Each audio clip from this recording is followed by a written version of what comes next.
Oke, Assalamualaikum warahmatullahi wabarakatuh.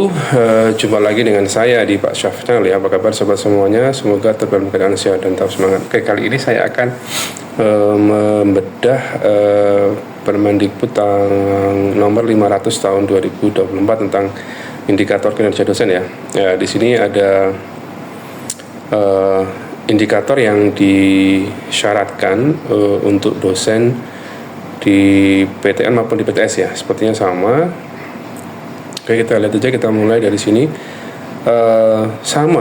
Perlakuannya seperti standar nasional pendidikan tinggi, kita boleh melampaui atau minimal kita sudah melaksanakan IKD ya, menurut peraturan ini. Oke, yang pertama adalah pembelajaran ya atau pengajaran. Ini untuk dibagi empat ya, ada asisten ahli, lektor kepala dan profesor. Untuk asisten ahli seperti biasa melaksanakan pengajaran dalam periode 1 tahun akademik, sama untuk lektor kepala, tapi ada beberapa poin-poin khusus. Misalnya untuk asisten ahli mengimplementasikan minimal 1 metode pembelajaran kreatif berbasis SCL, minimal 1, kalau lektor minimal 2, kalau lektor kepala mengembangkan bahan ajar. Yang mungkin saya bahas yang lektor dan asisten ahli yang paling banyak ya, ataupun lektor kepala. Berikutnya adalah pembimbingan dan menghasilkan laporan akhir perkuliahan atau laporan akhir ya. Untuk asisten ahli itu membantu atau membimbing seminar dan laporan akhir penelitian, membantu menghasilkan skripsi. Kalau yang lektor itu membimbing mahasiswa untuk menghasilkan skripsi dan menguji skripsi. Kalau yang lektor kepala itu membimbing mahasiswa untuk menghasilkan skripsi atau tesis bagi yang sudah doktor. Itu yang profesor sebenarnya tidak saya terlalu bahas. Nah, jumlah dosen yang dibimbing tidak berlaku lagi untuk yang asisten ahli dan lektor. Nah, berikutnya adalah pembimbing kegiatan mahasiswa ya. Untuk asisten ahli terlibat sebagai tim pendamping dalam minimal 1 kegiatan kemahasiswaan, yang lektor minimal 2, pendampingan mahasiswa dalam kegiatan luar kampus. Nah, berikutnya adalah pendampingan mahasiswa dalam kegiatan luar kampus, pendampingan mahasiswa dalam kompetisi nasional. Kalau asisten ahli kompetisi regional. Oke, kalau yang lektor kepala kompetisi internasional. Jadi jenjangnya dari asisten ahli, lektor kepala.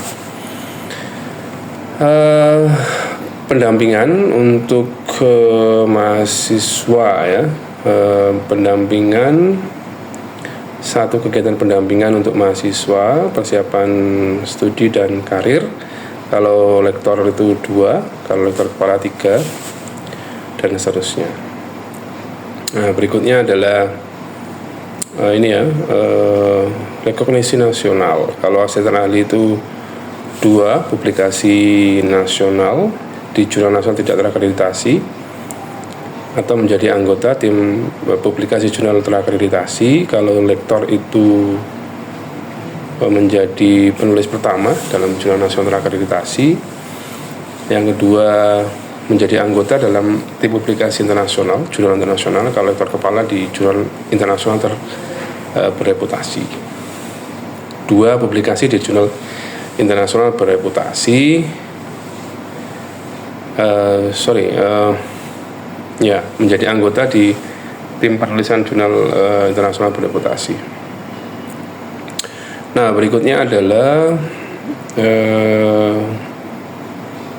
menjadi anggota pelaksanaan kegiatan pengabdian pada masyarakat. Itu untuk yang asisten ahli 1. Kalau lektor 2, tingkatnya ya biasanya ya. Tingkatnya kalau asisten ahli 1 lokal BUMD, lektor 2 kalau lektor kepala nasional, kalau profesor itu internasional atau multinasional. Jadi tingkatannya, jenjangnya lebih ke cakupan ya.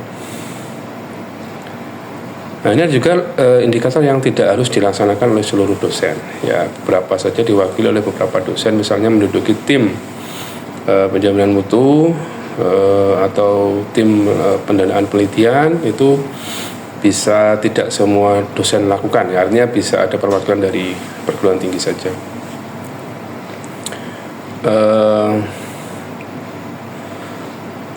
Kemitraan ya juga sama, levelnya lebih ke jumlah dan cakupan ya. Jumlahnya kalau ASN ahli 1, lektor 2, kalau lektor kepala cakupannya di tingkat nasional dan seterusnya. Jadi kurang lebih seperti itu perbedaan IKD atau indikator kinerja dosen untuk level ASN ahli, lektor kepala dan profesor atau guru besar.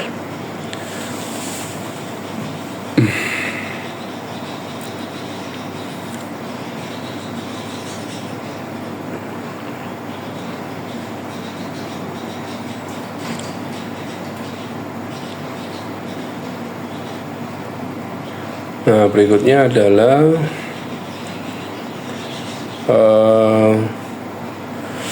kemitraan mengajar juga dengan mitra di luar kampus itu juga menjadi salah satu indikator kinerja ya. Kemitraan sama ya, jumlah dan cakupannya berbeda setiap jabatan akademik ya. Ada ASN ahli, lektor kepala dan profesor. Misalnya menjadi anggota pelaksana kemitraan program studi kelas nasional itu untuk ASN ahli, menjadi anggota kelas internasional dan seterusnya. Menjadi anggota proyek penelitian kerjasama dengan di level nasional dan seterusnya. Jadi nanti teman-teman bisa explore di Permendikbud ya 500/2024. Ini minimal, jadi bisa ditingkatkan sesuai dengan kemampuan perguruan tinggi atau standar yang tidak dicapai oleh perguruan tinggi masing-masing ya.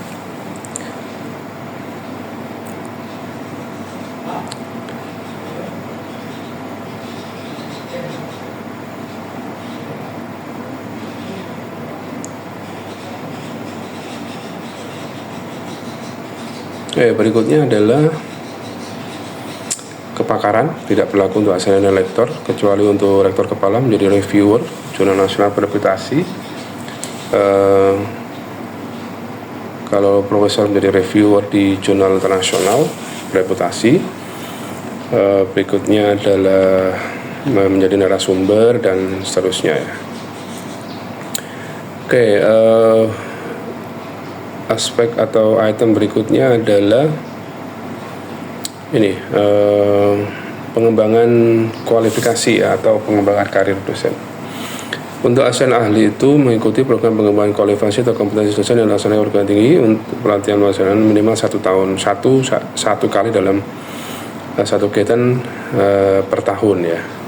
Kalau lektor 2 kali, kalau lektor kepala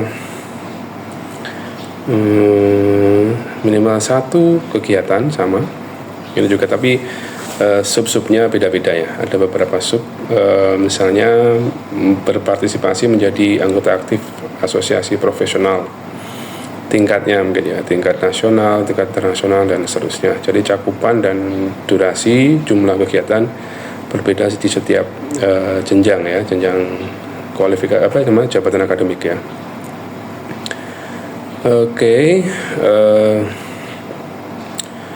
Saya kira itu teman-teman bisa explore sendiri. Yang paling penting adalah disiapkan, karena sepertinya tahun depan akan segera diimplementasikan oleh Kemendikti ya,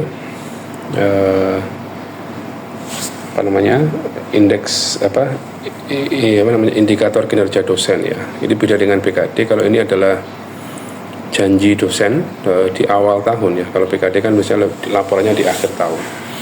Saya kira cukup demikian kali ini. Silahkan bisa dieksplor teman-teman sekalian di IKD Permendikbud nomor 500 tahun 2024. Tetap semangat, stay tune. Thanks for watching. Don't forget to like, comment, share, subscribe channel sebanyak-banyaknya. Wassalamualaikum warahmatullahi wabarakatuh.